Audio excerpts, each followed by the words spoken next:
we need to mix our dry ingredients. So here I have 5½ cups of all-purpose flour, and to that I'm going to add 2½ teaspoons of baking soda. And then you just need to add a little dash of salt, not very much, just a little pinch. And then you need to whisk all these ingredients together and set them aside, and then we're going to go ahead and work on our wet ingredients.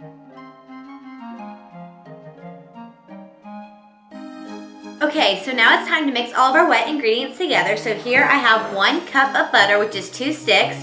And the secret ingredient to these cookies is actually sour cream, which sounds a little bit crazy and weird. So I have 1 cup of sour cream, and I'm going to add that into our 1 cup of butter.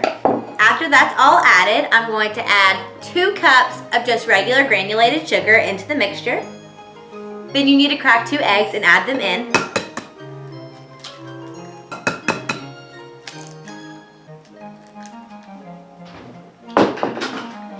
And then also you need 1 splash of vanilla. So all you need to do is take an electric mixer and just mix all of this up.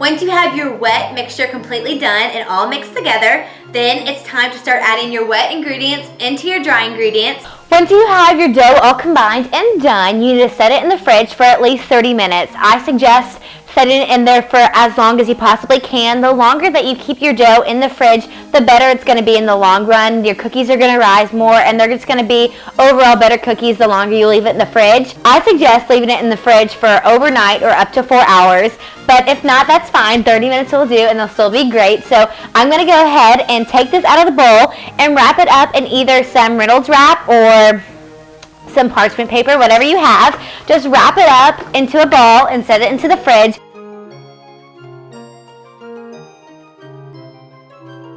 Okay, so now it's time to make our buttercream icing that we're going to be decorating our cookies with. So here I have 1 stick of softened butter, and I'm going to mix that with an electric mixer. I use salted butter in all my recipes. That way you don't have to add salt to any of them, but if you prefer unsalted, you could use that.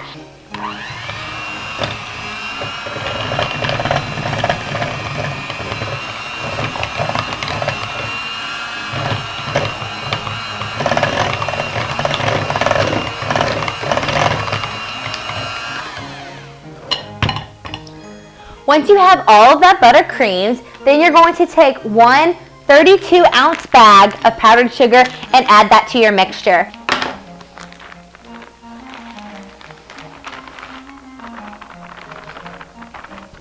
Before you mix all that together, you need to add a couple splashes of milk.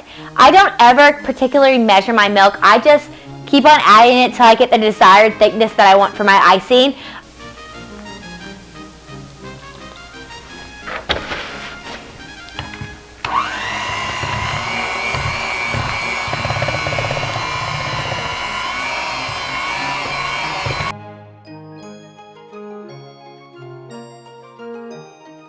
So once you have all that done, I separated my white icing into 3 different bowls.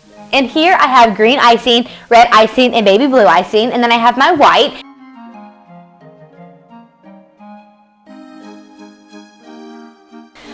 Okay, so here I have a greased cookie sheet, and I'm going to put my cookies onto this and go ahead and stick them in a 350-degree oven for about 10 to 15 minutes. You really just need to stay in the kitchen and keep an eye on them. And once they've risen and kind of got a little golden brown on top, you know that's when they're done.